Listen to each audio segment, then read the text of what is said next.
A senhoria tem a palavra pelo prazo mental. Obrigado. Colendo a segunda Câmara Criminal do Egrégio Tribunal de Justiça do Estado de Goiás, ímplitos desembargadores, os quais eu tenho a honra de cumprimentar nas pessoas do presidente desse órgão fracionário, ilustre embargador Luiz Cláudio Veiga Braga, bem como a eminente relatora deste remédio constitucional, desembargadora Carmeci Rosa Maria Alves de Oliveira. Cumprimentando os dois eminentes desembargadores, estendo os cumprimentos a todos os integrantes desta colenda Câmara Criminal. Dou à Procuradoria de Justiça, instituição essencial ao bom direito e à justiça como um todo, os cumprimentos da advocacia. Aos servidores dessa colenda Câmara Criminal, que nos atenderam com bastante dedicação e presteza, e aqui eu não poderia deixar de registrar os servidores Edson Padre e Henrique Oliveira, que foram muito solícitos, recebam os cumprimentos da advocacia. Pois bem, do que se trata o presente habeas corpus? Vossas Excelências, a presente ordem de habeas corpus está relacionada diretamente ao atual contexto de pandemia da Covid-19 que assola o Brasil e o mundo nos dias atuais, em especial o Estado de Goiás e seu sistema prisional. No caso dos autos, o paciente foi condenado em primeira instância a 9 anos e 6 meses de reclusão pelo suposto cometimento de um crime de furto de um automóvel em concurso material com o crime de adulteração de sinal de veículo automotor. Adulterou as placas. Crimes sem violência ou grave ameaça, é bom ressaltar desde já. A defesa resignada interpôs o recurso de apelação a essa egrégia corte, recurso este que foi julgado por essa mesma Câmara Criminal, tendo como relatora a eminente desembargadora Carmeci. Em seu voto, a ilustre relatora da apelação optou por afastar uma circunstância judicial desfavorável à hora paciente quando da dosimetria da pena, o que culminou no estabelecimento de uma nova reprimenda, agora de 8 anos de reclusão, a serem cumpridos inicialmente não mais no regime fechado, mas no regime semiaberto, que é o limite da lei de regência. A defesa não interpôs recurso ao venerável acórdão, resultando no trânsito em julgado da marcha processual. Com o retorno dos autos à primeira instância, qual seja a 11ª Vara Criminal dos Crimes Punidos com Reclusão da comarca de Goiânia, cuja magistrada é apontada neste ato como autoridade coatora, foi expedido competente mandado de prisão em desfavor do ora paciente para que esse desse início imediato ao cumprimento da reprimenda imposta. Ocorre, excelências, que diversos fatores relacionados à saúde do paciente e de integrantes de seu núcleo familiar que pertencem ao grupo de risco para contrair a Covid-19 conduzem à necessidade de se afastar, pelo menos por enquanto, transitoriamente, o início do cumprimento da reprimenda imposta. Por isso, a impetração da presente ordem de habeas corpus. Excelências, o paciente é portador de graves comorbidades de ordem respiratória desde a mais tenra infância, conforme relatado pela eminente relatora. Em especial a asma e a bronquite crônicas, tendo a asma o principal problema de saúde que o assola desde a infância.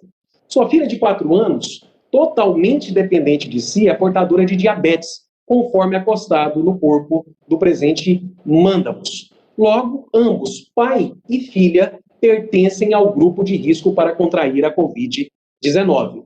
Ademais, é sabido por todos que a realidade carcerária do Estado de Goiás encontra-se em sinal de alerta com relação à propagação da Covid-19 entre os custodiados. E o Estado de Goiás, como um todo, ainda se encontra em estado de alerta vermelho, com alto grau de contágio.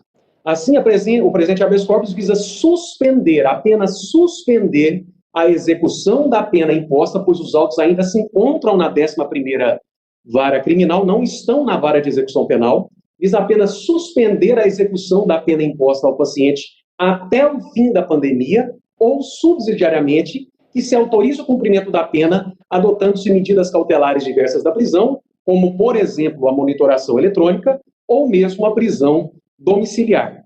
Com relação ao parecer ministerial, em seu parecer, o douto Procurador de Justiça alegou que a presente ordem de habeas corpus não merecia prosperar em razão de uma suposta supressão de instâncias, pois, em sua ótica, apenas os magistrados, com atuação nas varas de execução penal, poderiam decidir sobre a presente casuística. Excelências, em que pese o notório saber jurídico do douto Procurador, no presente caso não houve supressão de instância, pois a defesa, primeiramente, protocolou um pedido de igual teor, com as mesmas finalidades, endereçado à magistrada responsável por emitir a ordem de prisão definitiva, qual seja a magistrada da 11ª Vara Criminal dos Crimes Punidos com Reclusão, ora apontada como autoridade coatora. Assim, da negativa da magistrada, desencadeou-se a impetração do presente mandamus.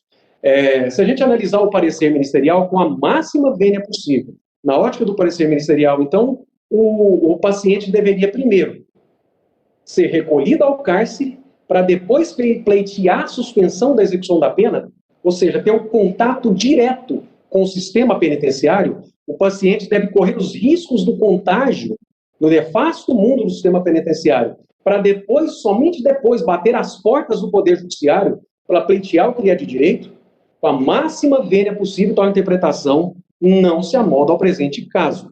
Por isso, não há falar em supressão de instância alguma, pois os autos ainda se encontram na 11ª Vara dos Crimes Punidos com Reclusão e não na Vara de Execução Penal.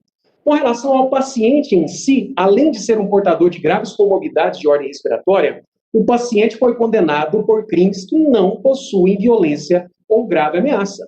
Foi um furto e uma adulteração de placas do veículo objeto do furto.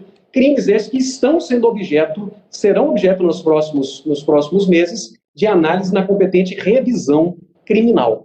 Ademais, o paciente é primário, possui bons antecedentes, residência fixa e trabalho lícito. Trata-se de um empresário, além de não ter cometido qualquer modalidade delitiva desde o início da persecução penal que ensejou o decreto condenatório até os dias atuais. Portanto, o paciente não oferece risco qualquer à sociedade. Assim, diante do contexto da pandemia, diante da ausência de supressão de instâncias, diante das características pessoais favoráveis do paciente, é que vem esse sustentante pugnar perante essa colenda Câmara pela concessão do contramandado de prisão em favor do paciente, suspendendo a execução da pena até o fim da pandemia, ou mesmo autorizando o cumprimento da reprimenda imposta através da adoção das medidas cautelares diversas da prisão, em especial a monitoração eletrônica, ou mesmo a prisão domiciliar. Excelências, tais medidas são de suma importância, objetivando garantir o constitucional e fundamental direito do paciente à sua saúde. Sem mais delongas, obrigado pela atenção. Agradecido, doutor. Com a palavra, a eminente relatora. Bom, de início,